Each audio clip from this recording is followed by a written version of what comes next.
My name is Matt Scogin. I am the 14th president of Hope College. Hope, if you don't know Hope, we're in Holland, Michigan. We are a Christian liberal arts college. We serve about 3,400 students. We were founded in 1866. And I am just wrapping up my 4th year as president. So on July 1st, I will start year 5. What I want to talk about today is not necessarily Hope College, although I'm going to get into, we have kind of a provocative title here, College Without Tuition. What I really want to talk about is the economic model of higher education. And I will then talk about something that we're working on at Hope College, which is a vision to fund higher education in a different way. What we're working on is not free tuition. Rather, we're working on a vision to simply fund higher education in a different way. But first, I want to just spend some time unpacking the economics of higher education, which maybe will be interesting. I think it's pretty interesting, and so we'll get into that. Before we do, maybe just a little bit more on my background. Maybe you could tell this by looking at me. I'm relatively young to be a college president. I'm 43 now. I'll turn 44 later this summer. I was 39 years old when the Board of Hope College hired me. This is crazy, man. The average age of a college president in the United States today is 62 years old, which means I could do my job for 19 more years and still only be at the average age. Most college presidents have a PhD, almost all of them do. 85% of college presidents rose to the position through higher education, through academia. And none of that describes me. So I'm a pretty unconventional, pretty out-of-the-box college president, to say the least. My story is I grew up in Michigan. I'm a kid from West Michigan. I grew up in a town called Portage, which is just south of Kalamazoo.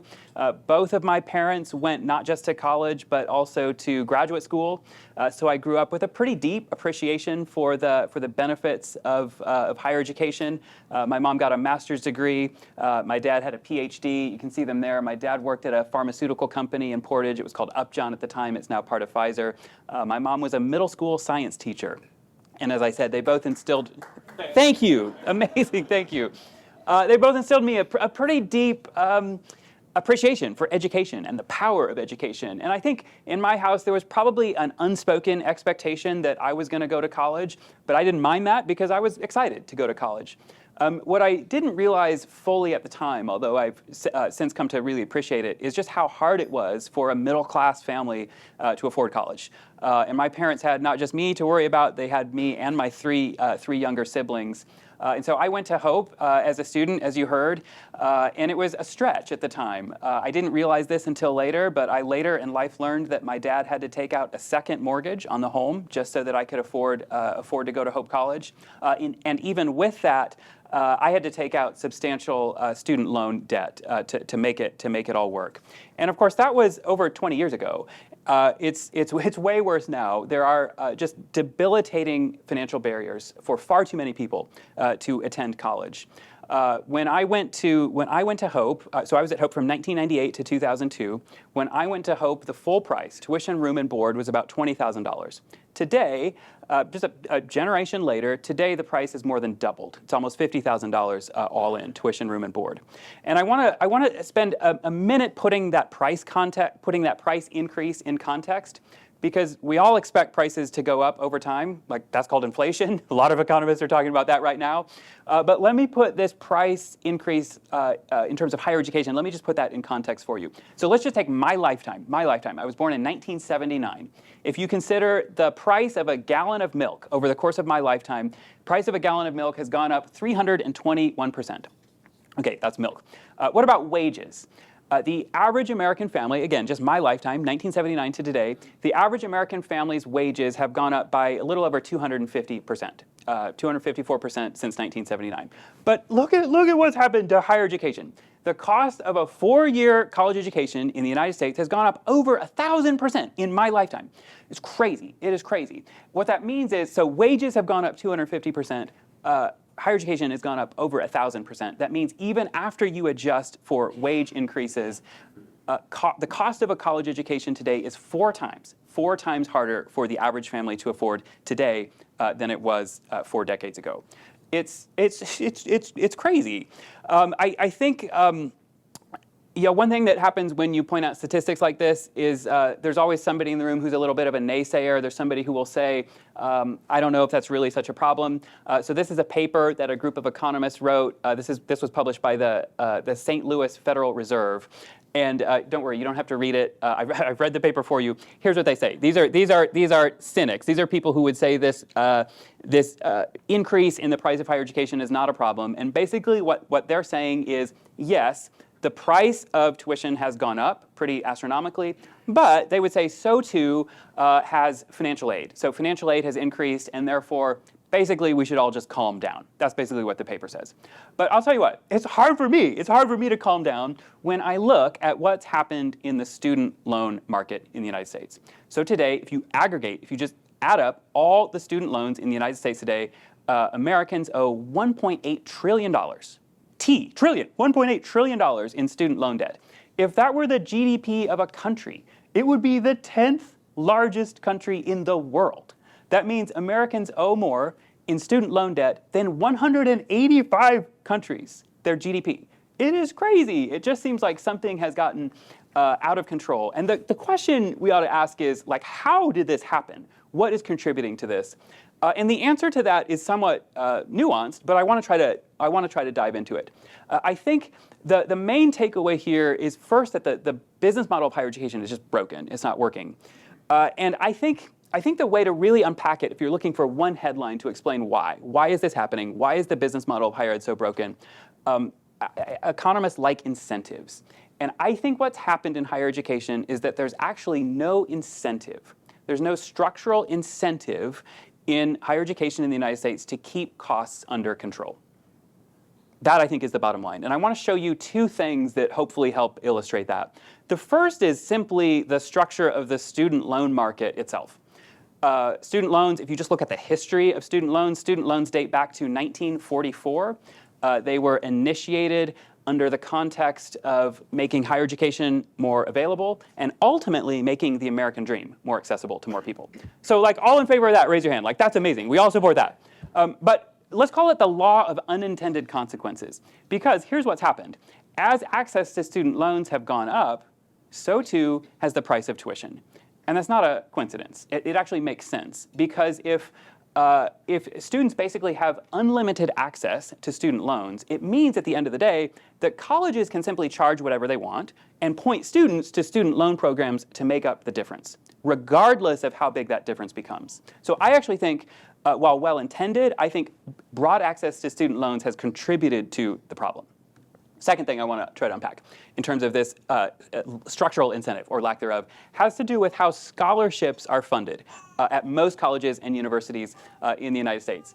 And here, okay, so we're gonna go back to Economics 101 for a second. So imagine that this is the demand curve. We'll use Hope College as the example. Imagine that this is our demand curve. We've got number of students on the bottom axis and the price of tuition on the vertical axis. The market price, the break-even market price for us is about $20,000 per student per year. That's the average price that a student pays to go to Hope, $20,000 per year. But of course, our sticker price is about double that. Our sticker price of tuition is just under $40,000. And you say, okay, well, if the market price is $20,000, why wouldn't you just set the price there? Why wouldn't you just set the price of tuition at $20,000? That's the average amount that students pay. And there's two problems with that. One problem is that there are actually some families who are willing and able to pay a whole lot more to come to a place like Hope. That's one problem. So some might argue you're leaving money on the table. That's the point. You're leaving money on the table by setting the price at $20,000 if there's some families who are willing to pay a lot more. The second problem, which is a more significant problem, is that there are some students who we actually want to have come to Hope, but they can't figure out how to make even $20,000 work. So here's what we do. We set the price at the very top of the demand curve. And we know it's the very top of the demand curve because it's a small fraction of students who pay the full sticker price. At Hope, it's about 7% of students who pay the full sticker price. So we set the price all the way up there, and then different students pay different prices all across that demand curve. And what it means at the end of the day is that if you're a student who's paying more than $20,000 a year to come to Hope, you're paying for your own education and you're subsidizing scholarships for someone else. If you're paying in the in the blue box there, you're basically subsidizing scholarships for someone who's in the pea-colored box, whatever that is, pea-colored triangle.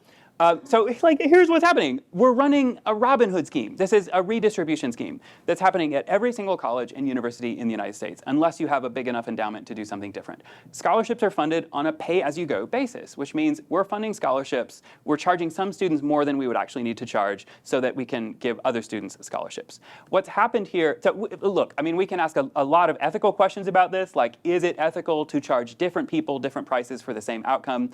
We're at an economics club, not an ethics club. So for today, the point is simply this. The point is simply that this is not economically sustainable. And it's not economically sustainable because it's this lack of incentive that I'm talking about. It gives colleges an incentive to just keep raising the price year after year after year, as long as there's somebody out there who's willing to pay it. I mean, this is what the Ivy Leagues do. Their prices are ridiculously high.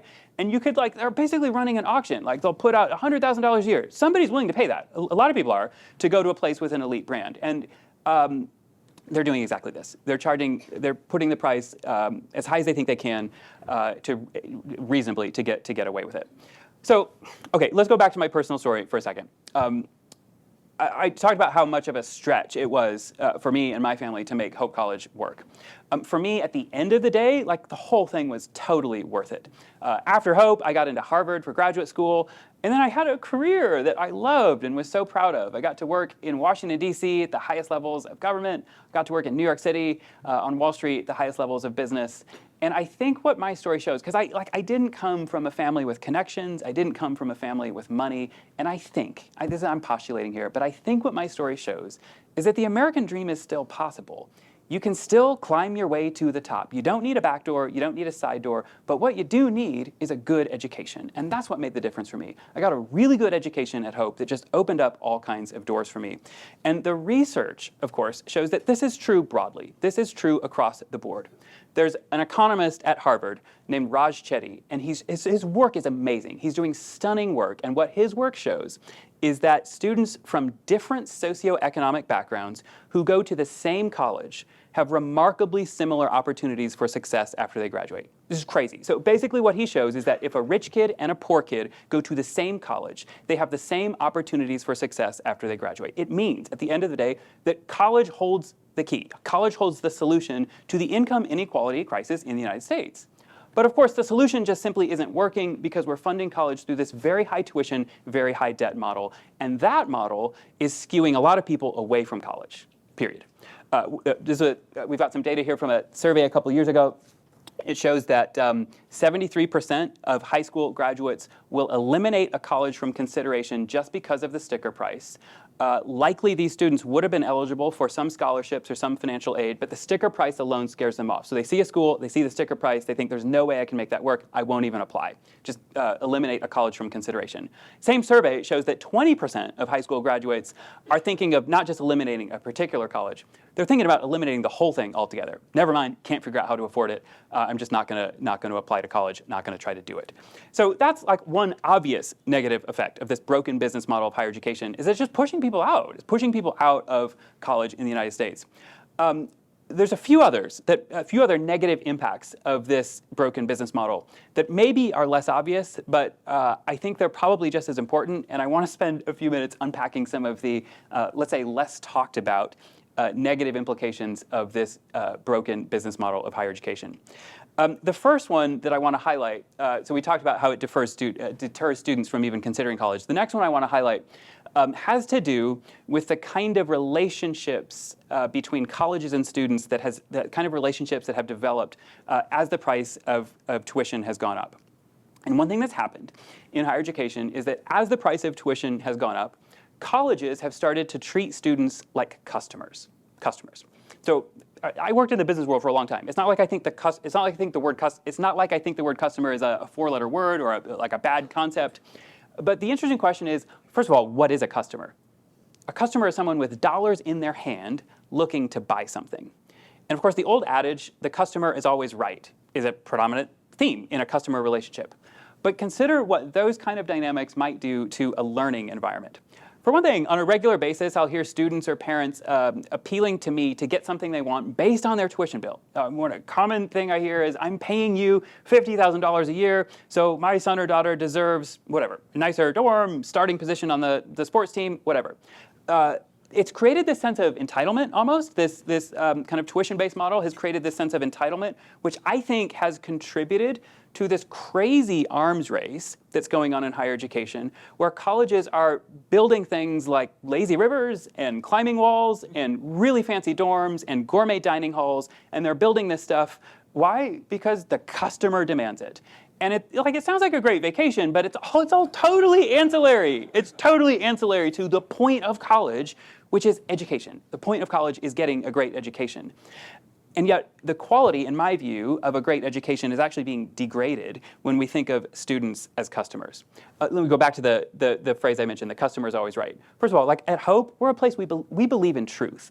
So for us, it can't possibly be the case that students are always right. Like there has to be some times when we say, no, we're teachers, like you're wrong and we're right. So that it breaks down right away, right there.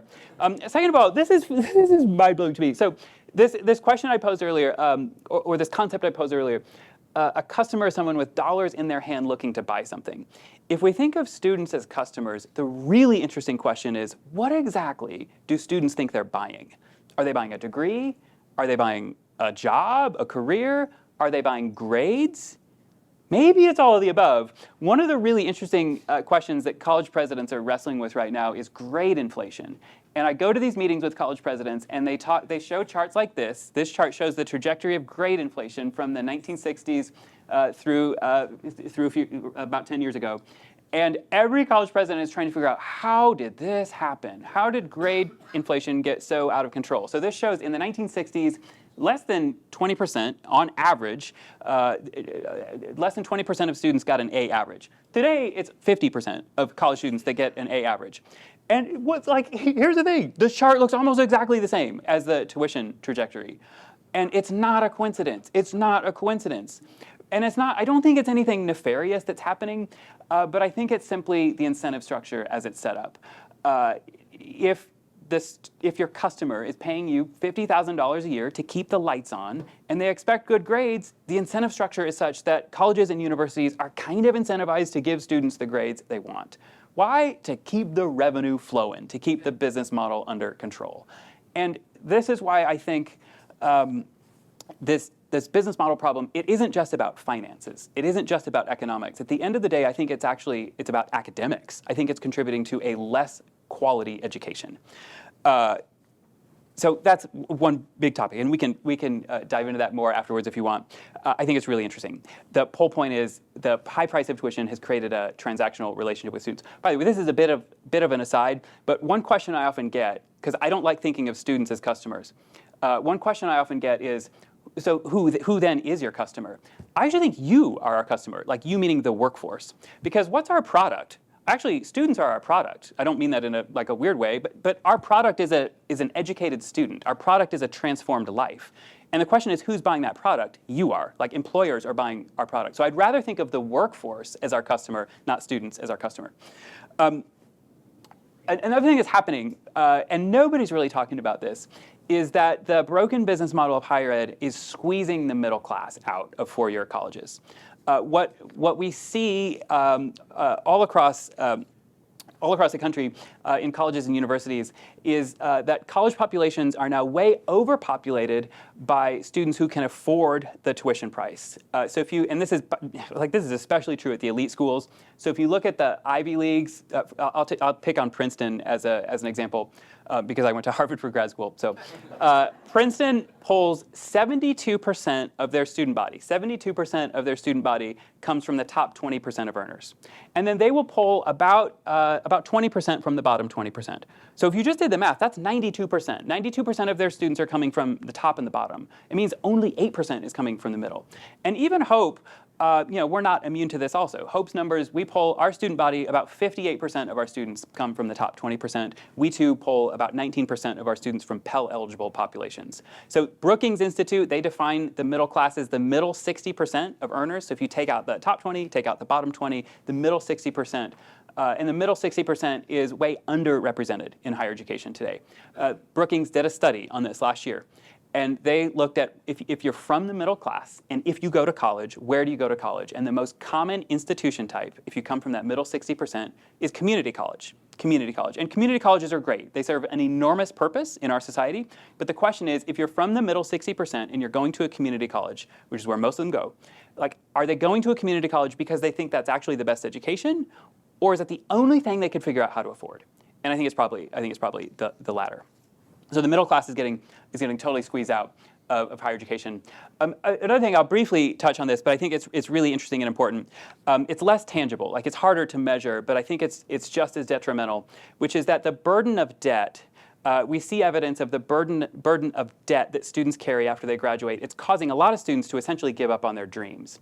One of the things we see is that graduates who have a lot of debt are becoming a lot less choosy when it comes to the jobs they are settling on after they graduate. So basically, they're more likely to take a job just because it pays the bills, rather than maybe waiting or maybe looking at a lower paying job, but perhaps a higher impact job.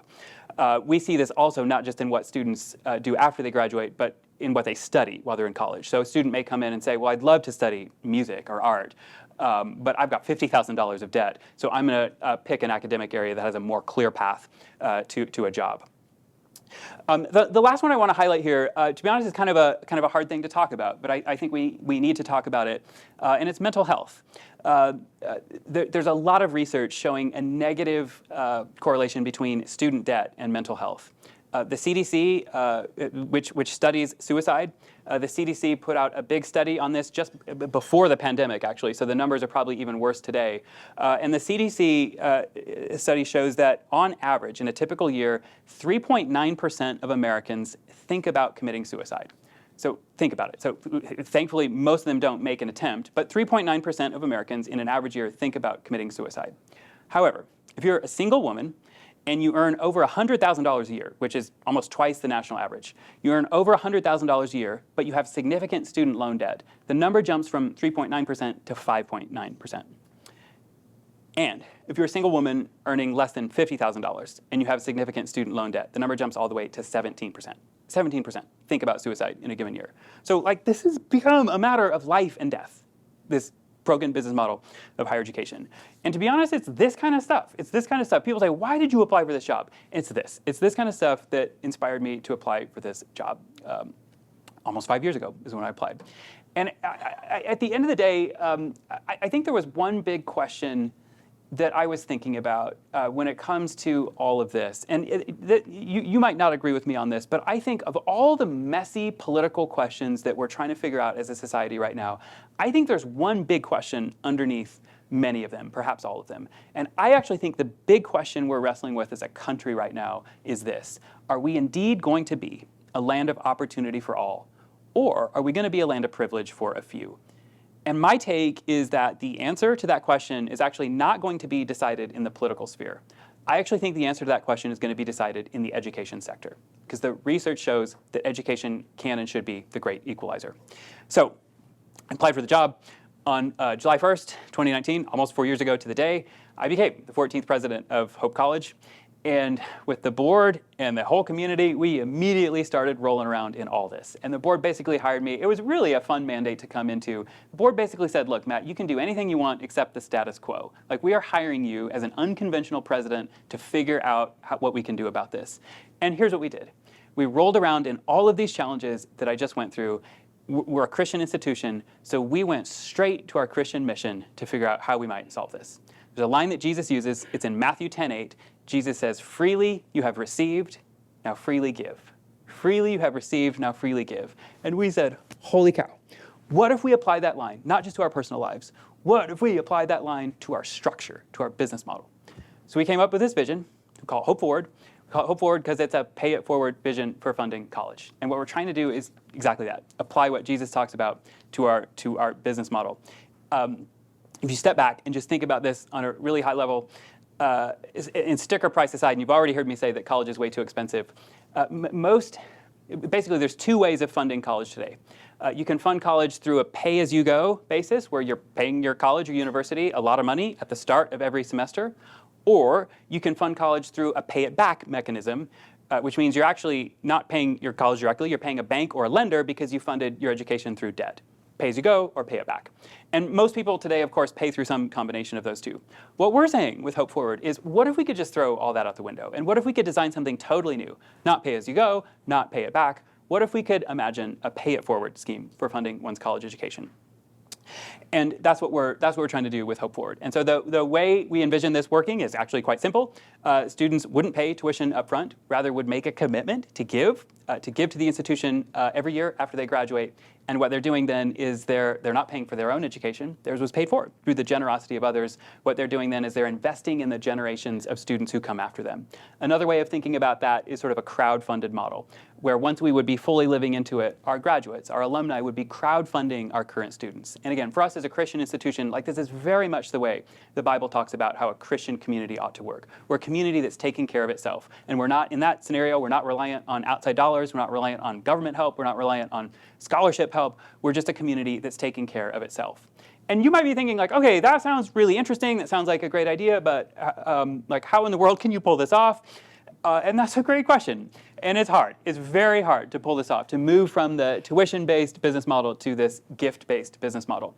One way of thinking about it, if you really simplify it and really boil it down, if you think about a pay-it-forward mechanism in a coffee shop, so maybe this happens at Espresso Bay sometimes. It happens sometimes at coffee shops in Holland, at least. Let's imagine we're going into Espresso Bay, and we get to the cashier, and maybe Dan's working, and Dan says, "Great news! The person who just left paid for your coffee." And you're going to say, "Okay, that's amazing. So I will then pay for the cup of coffee for the person behind me," and the pay-it-forward thing will keep going that way. But if you go all the way back to the beginning, somebody had to pay twice. Somebody had to buy their own cup of coffee and the cup of coffee for the person behind them. So the best way to make this transition, which is essentially what we're trying to do, is we need to like raise a pot of money to kickstart this, to basically pay twice. And then once we've raised a pot of money, we can kickstart it. And once it's going, the math is amazing. Once it's going, the math works really, really well. So just to use round numbers, because it's easier, for us at Hope, we need about $50 million of tuition revenue every year to keep our place going, to pay the faculty and keep the lights on. We have almost 40,000 alumni scattered around the world. So if you just do that math, like if every alum gave on average $1,200 or $1,300 a year, we're done. We don't need to charge tuition. And we think that's a reasonable average expectation. Some people would give more than that, some people would give less than that, but we think that's a reasonable average. So the math works well. By the way, if you just do the math, let's say, I had a student do this for me. It's just back of the envelope math, which is really fun. He said, "Oh, okay, what if I live to be 100 years after I graduate? That means 100 years. So I live 78 years after I graduate. So that means, and let's say I give your average, a little over $1,000 a year. He said that means I would have given, I don't know, maybe $100,000 total to Hope. And for the sake of this, we're not thinking about inflation. Let's say it's inflation adjusted, but whatever. He's giving $100,000 a year to Hope over the course of his 78 years he lives after graduation. He said, if I would have paid the full sticker price up front, I would have paid $160,000. So I'm saving money. Like I'm saving money through the pay it forward thing. And he's right. The math is amazing because we're always going to have way more alumni than we have current students. So when you spread the cost that way, it's better for everybody. So the math is amazing, but the transition is really hard. That's the point. And because the transition is hard, it means it's simply going to take a while. We think this is probably a 10 to 15 year journey for us to fully pull this off. And because it's going to take a while, what we decided we wanted to do is go ahead and get started. So we have a small group of students who are piloting this for us. We started 2 years ago.